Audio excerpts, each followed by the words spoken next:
She was such a nice person. Everybody called her Aunt Olive. And she was, of course, devoted to Lucy.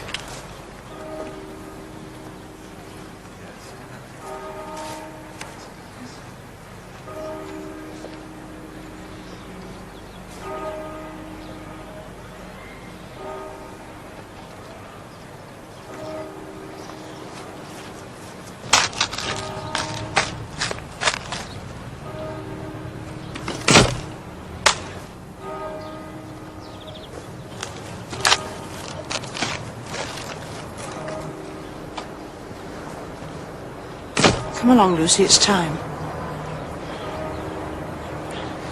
The vicar will be with us in a moment.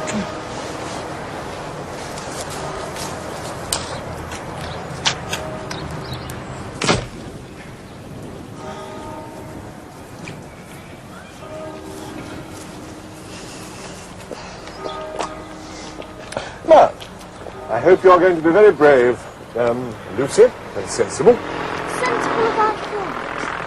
What about everything, dear? See, when somebody passes on, as they say, there's always a lot of changes. It's unsettling, but people soon accept them.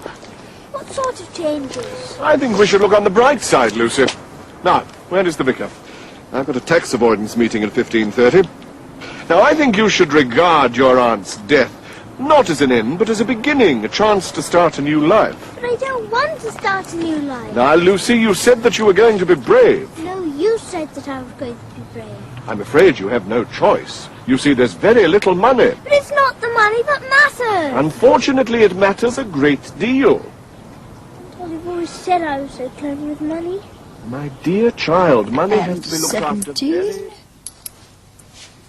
is £1.42. No, it isn't, Aunt Olive, you silly old thing. 35 and 17 is 52. So it is. Clever girl. You must be practical, Lucy. You must do what the trustees think best, wherever you are. What do you mean? I shall be at home like I've always been, shan't I? Well now, Lucy, there are certain things that have happened now that your Aunt Olive is dead.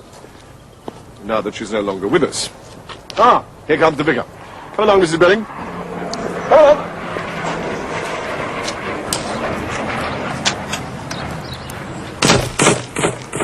You think she knows?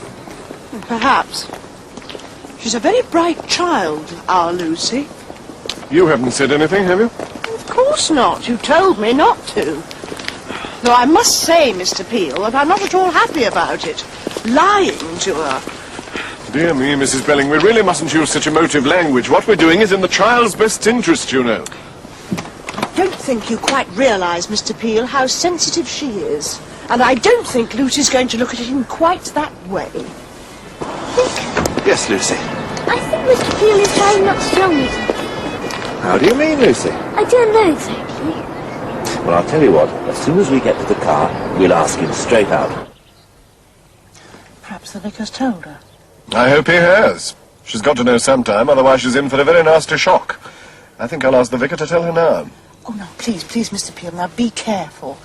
And she's been so quiet and so restrained since the tragedy that I keep thinking that she's going to break down. I mean, she just has to, doesn't she? It's not normal. Mrs. Belling, I do this sort of thing 10 times a week. It's my job. Lucy has been speaking to me, Mr. Peel, and she feels that... Possibly. But I would be most grateful if you could find time to tell Lucy why she can no longer continue to live at Aunt Olive's house. Oh. But I rather thought that you had already... Mrs. Belling thought it would be better coming from you, being a gentleman of the cloth. What does Mr. Peel mean, Vicar? Well, it means, Lucy, that I'm afraid it simply isn't possible for you to live at home all by yourself. But I've always lived there, for as long as I can remember.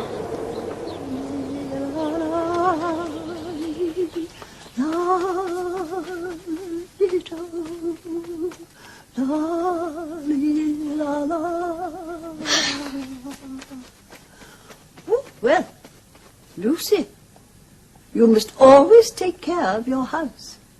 And then it will take care of you. Yes, Aunt Olive. Tea,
To me! Did you know that you've had some cousins, Lucy? No. Well, you have. Distant ones, but definitely related. And we've been in touch with them, and they've very kindly asked you to spend Christmas with them. There are 3 children round about your age. Your aunt said she'd write to you and tell you all about them.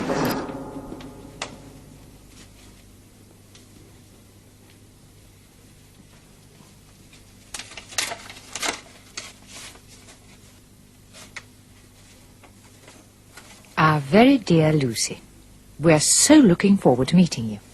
I don't want to meet them.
Those belonged to my mother. She used them to play cribbage. We'll have them over here.